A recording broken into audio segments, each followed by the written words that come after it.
Opo, it was actually for last Friday.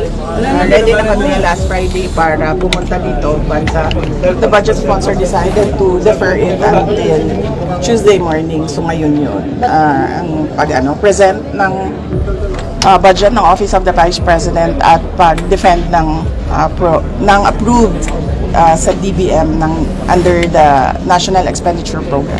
Just like last time, ma'am, kayo lang din ang mag-isang humarap kayo sa budget hearing po ng OVP. Oh yes, oo.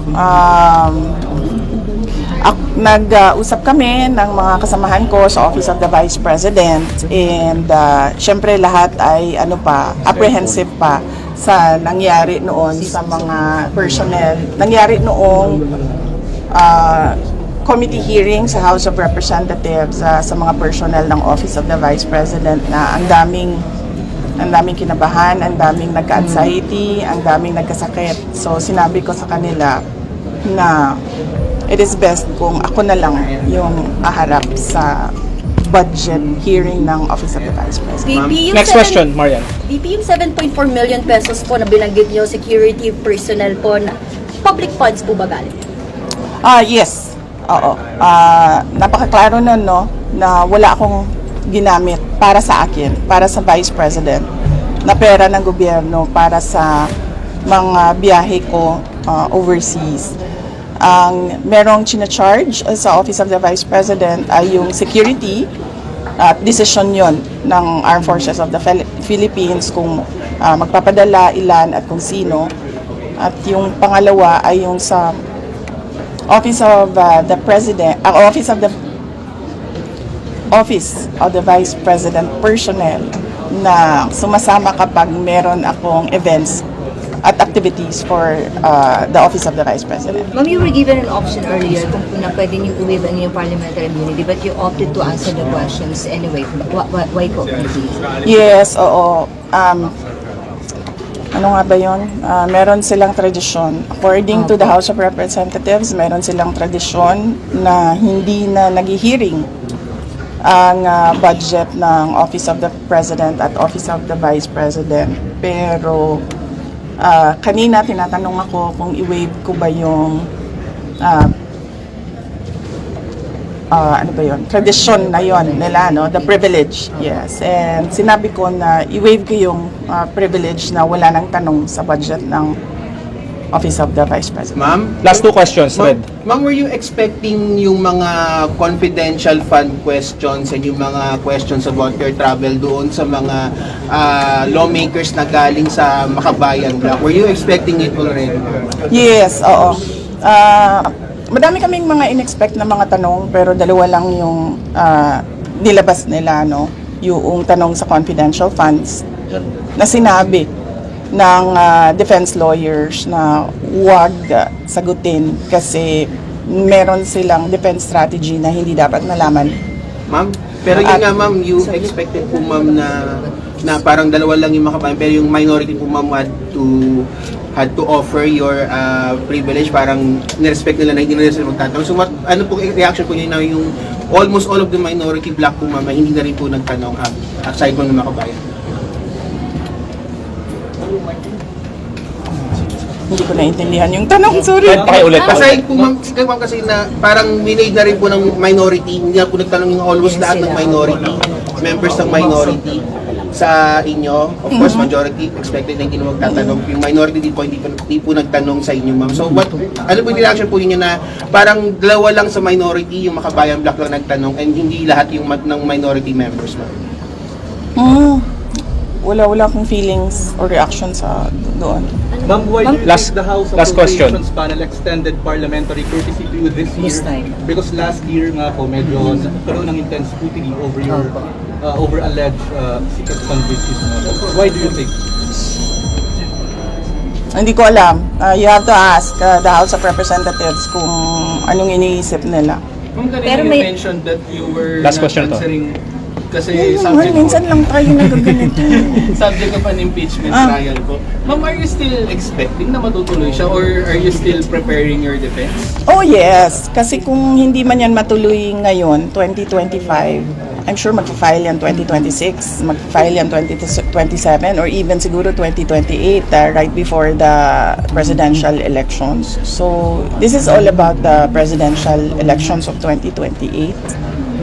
How do you react to criticisms about your travel expenses when you don't bring home po travel investment pledges? Oh, I'm sorry, again, wala akong kinuhang pera ng gobyerno sa mga biyahe ko abroad. Okay. Ma'am, babalik kayo Sabi- dito sa plenary deliberations. Babalik po kayo sa plenary deliberations. So, support po ba kayo sa kay Kong Jose Alvarez sa plenary deliberations ng budget niyo? Ay, pinag-iisipan ko kasi naaawa ako sa kanya eh. Naawa ako kasi he's already 81 years old, and kanina, nasistress na siya.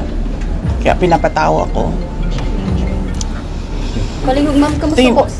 Tingnan natin kung kung nandyan pa yung awa ko sa kanya by the time na schedule na ng plenary.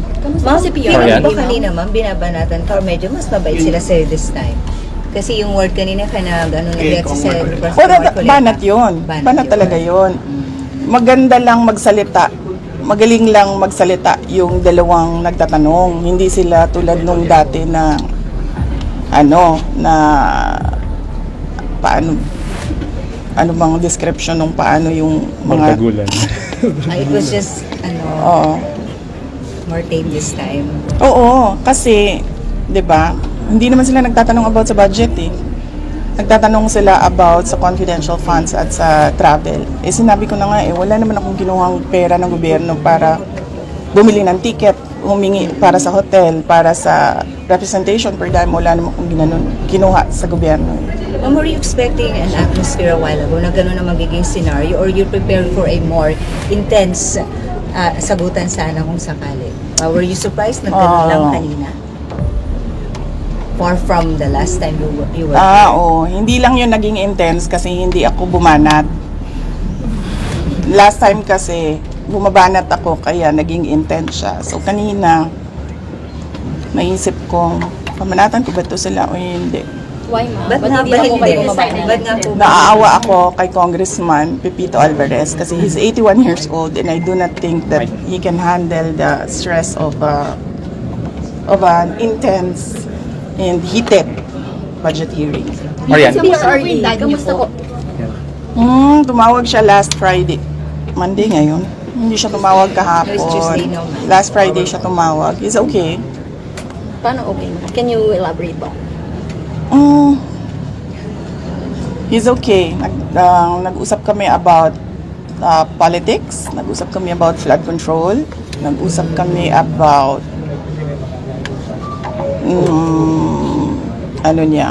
love life niya.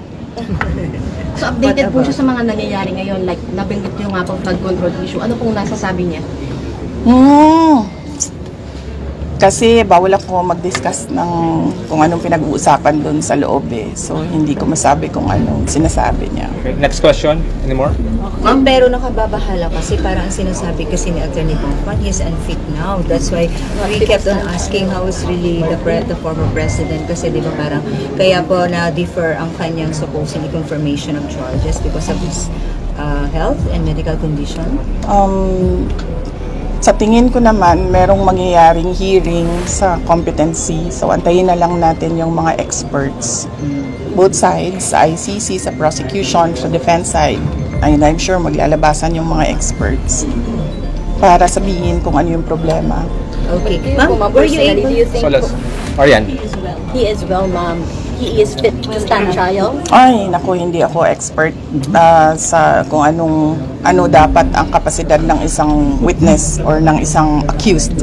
Pero ma'am, sa conversation niyo, sharp pa rin po bang mag-ano po sa pag-isip ng former president?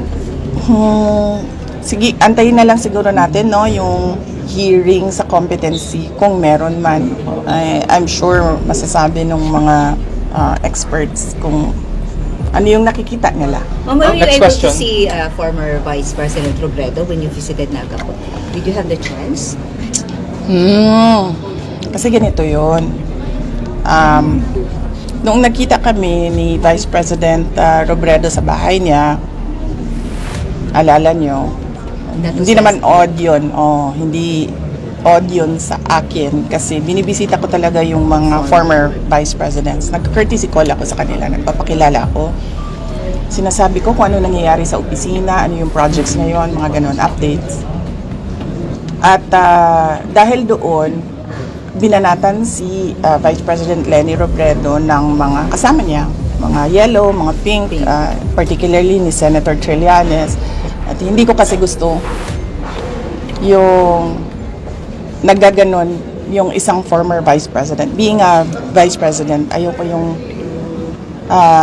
ginaganon ang mga former vice president. So, for this visit sa Naga City, nagdesisyon ako na huwag kami magkita para wala nang masabi ang mga tao about former Vice President Leni Robredo. Haji. Usap po kayo. Usap kayo. Hindi man, wala kaming numbers sa isa't isa. Haji. Apo. Ma'am, Madam Vice President, magandang tanghali po. Baka lang po aware po kayo sa recent moves po ni Cavite Representative Kiko Barzaga sa House. Parang china-challenge niya po kasi yung leadership ni House Speaker Martin Romualdez ba? Dapat lang. Dapat lang talaga. Dahil nakita niyo naman yung budget 2023, 24, 25. Malamang agawan na naman yan ng budget sa 2026. At lahat yung mga past budgets natin, makita natin na it was under the leadership of Speaker Martin Romualdez. Ma'am, dahil hindi mamatay-matay yung issue ng ouster attempt dito sa Kamara, kayo po ba may personal po ba kayong bet for the speakership? Wala, hindi ako, masyadong madami kaming inaasikaso sa Office of the Vice President para ko isipin kung anong nangyayari sa House of Representatives. Other matters, ma'am, baka meron din po kayong comment din sa independent commission po ng Pangulo, yung composition, baka may any comment kayo, ma'am? Pag ikaw presidente ba, tapos alam mo na kung anong nangyayari. Tapos nakikita mo na based on the budget kung paano binaboy yung pera ng bayan. Mag-aantay ka pa ba ng komisyon o ng Truth Commission o ng kung anong komisyon yan? Actionan mo kasi kaagad dapat yan eh. Unang-una, sinabi ko na noon, nag-appoint siya, nagpumili siya ng speaker na involved sa bribery nakalagay sa isang kaso doon sa Amerika. Klarong-klaro na doon nakita na involved siya sa racketeering and sa bribery.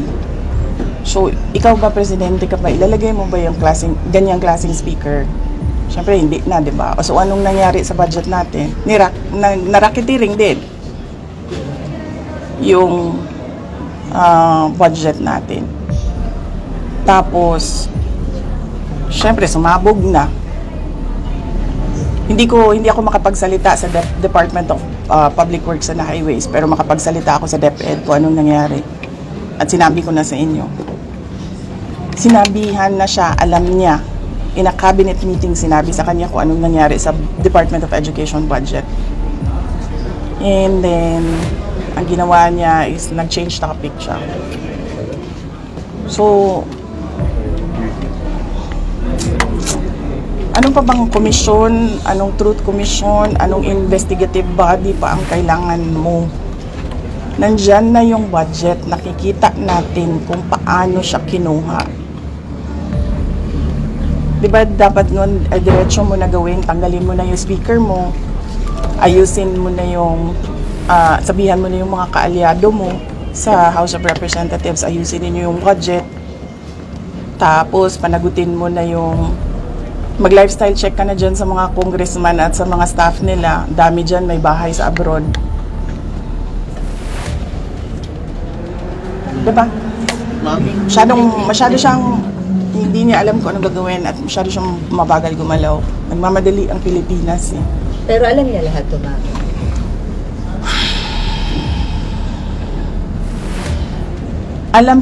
Alam nga nung bata na nakikinig lang at nanonood lang ng balita at nagbabasa lang ng budget. Presidente pa, hindi niya alam. Pero ma'am, di ba too little too late na po ba yung ginawa ni BBM? And of course, dapat po ba talagang kasuhan na si Speaker and si Sandy po sa mga ginawa nila? Actually, hindi na nga siya too little too late eh. Nothing na nga siya eh. Nothingness na ang ginagawa ngayon.